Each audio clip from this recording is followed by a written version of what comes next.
और इस वक्त हम रुख कर सकते हैं अपने तमाम संवाददाताओं का, सहयोगियों का और खास मेहमानों का। उनसे आपका तारुफ करा दें। मानव यादव हमारे संवाददाता सिंघू बॉर्डर से लाइव मौजूद हैं। जितेंद्र भाटी गाजीपुर बॉर्डर पर लगातार तैनात हैं।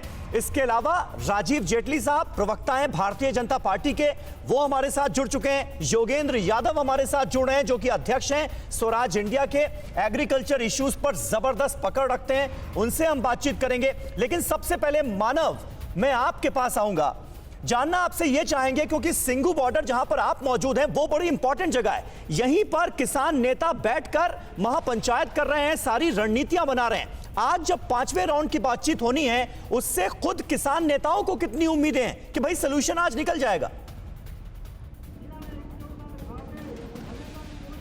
बिल्कुल समीर, देखिए 3 दिसंबर को जो बैठक हुई थी, 39 पॉइंट की जो खामियां थी वो किसान नेताओं की तरफ से सरकार के सामने रखी गई थी। सरकार ये बात मान रही है कि खामियां हैं, हाँ, और आश्वस्त भी कर रही है कि उन खामियों को दूर करेंगे। लगातार बातचीत कर रहे हैं। और नरेंद्र सिंह तोमर का जो अभी बयान आया 10 बजे, उसमें वे कह रहे हैं कि सकारात्मक बातचीत रहेगी और किसानों के साथ जो बातचीत रहेगी उसके बाद आगे की रणनीति तय होगी।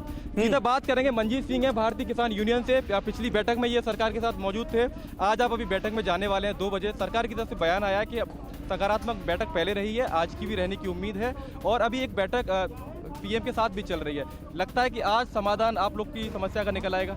देखिए, हम आशावादी हैं, निराशावादी नहीं है। हम तो हर मीटिंग में यही लेकर गए हैं कि सरकार की तरफ से कोई अच्छा फैसला आएगा।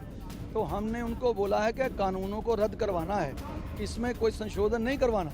तो वो जो सरकार है वो इस बात पे, जो मेरे को जो लग रहा है, जो नरेंद्र तोमर जी कह रहे हैं, क्योंकि उस दिन जो मीटिंग थी 3 तारीख की, उसमें वो माने थे कि 9 पॉइंट इसमें गलत हैं। उन्होंने खुद लिखवाए थे कि ये 9 पॉइंट गलत। हमने बोला कि 9 पॉइंट की बात नहीं, आपके पूरे के पूरे ठीक है। इसी मसले पर बातचीत कर लेते हैं। योगेंद्र यादव और राजीव जेटली साहब हमारे साथ मौजूद हैं। राजीव जेटली साहब, पहला सवाल देखिए आपसे। ये कहा जा रहा है कि भाई चौथे राउंड की जो बातचीत हुई उसमें सरकार की तरफ से बड़ा सकारात्मक रुख जो है वो अख्तियार किया गया, और नए केंद्रीय कृषि कानूनों के कुछ प्रावधानों को लेकर जिस पर किसान लगातार ऐतराज जता रहे थे, सरकार ने माना कि ठीक है, ये आपकी दिक्कतें जो हैं ये जायज हैं, यानी खामियों की बात सरकार की तरफ से मानी जा रही है। क्या आज उम्मीद की जाए कि उन पर आगे बात होगी और मसले का हल होगा? समीर भाई, अपने चैनल की रिपोर्टिंग जिस दिन से एजिटेशन शुरू हुआ तब से आप निकाल के देखिए, उसके पैकेज वापस चलाइए कि जब वो एजिटेशन शुरू हुआ तो पहली मांग क्या थी किसान भाइयों की? हमारे अन्नदाताओं की पहली मांग ये थी कि हमें एमएसपी सुनिश्चित करके दीजिए। दूसरी मांग उनकी थी कि जो टैक्स मंडियों पर लगता है वही टैक्स बाहर भी लगना चाहिए। ये 2 बड़ी मांगे थी हर किसान भाई की, और इन मांगों के साथ वो एजिटेशन पर बैठे थे। और जब हमारे कृषि मंत्री नरेंद्र सिंह तोमर जी ने परसों बयान दिया था मीटिंग के बाद, तो उस बयान में उन्होंने कहा कि ये 2 मांगे हैं, एमएसपी वहीं की वहीं रहेगी, और जो मंडियों के अलावा टैक्स का विकल्प है हम उसके ऊपर भी विचार करेंगे।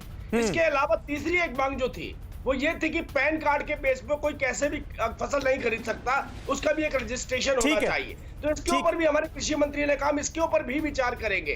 आप ये सोचिए कि जब ये तीनों मांगे केंद्रीय कृषि मंत्री जी एडमिट कर चुके हैं, उसके बाद अगर कोई और वर्जन आता है तो वो किसी किसान भाई का तो हो नहीं सकता, वो किसी राजनीतिक पार्टी का वर्जन जरूर हो सकता है। जो निराशावादी है वो आशावादी बनना नहीं चाहता, और वो चाहता भी नहीं। ठीक है, किसानों के साथ सरकार का समन्वय बैठे। ठीक है। फिक्र आपकी, सोमवार से शुक्रवार रात 9 बजे सिर्फ TV9 भारतवर्ष पर।